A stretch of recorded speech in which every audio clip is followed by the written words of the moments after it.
Hey everyone!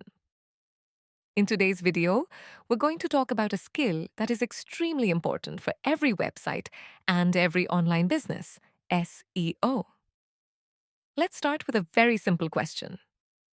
When you search for something on Google, you usually click on the first or second result, right?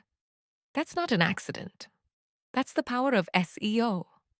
Definition: SEO stands for Search Engine Optimization. In simple terms, SEO is the process of optimizing your website so that Google and other search engines can understand it better.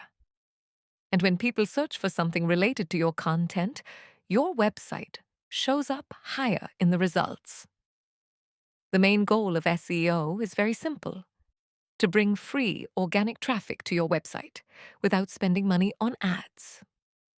Why SEO matters in 2026? Now, the big question is, why does SEO matter so much in 2026? The answer is simple. Every year, online competition is increasing. More businesses are going digital. More websites are being created.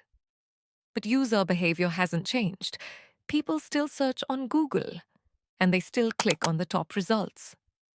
Websites that rank higher get more visitors, more trust, and ultimately, more customers. SEO is not a quick trick. It's a long-term investment. If you optimize your website the right way, it can keep bringing traffic even when you're not running ads every day. Trust and credibility. Here's another important point.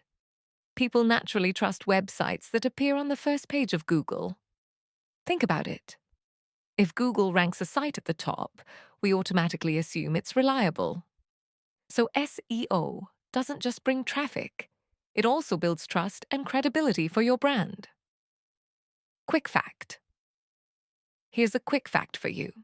Around 65% of all clicks go to the top 3 results on Google. Now imagine this. If your page is not in the top 3, how much traffic are you missing? So to sum it up, SEO is a powerful skill that helps your online business grow in the long run. It brings free traffic, builds brand trust, and keeps you ahead of your competition. In the next video, we'll learn how search engines actually work and how Google decides which websites deserve the top positions. So make sure to subscribe, and I'll see you in the next lesson.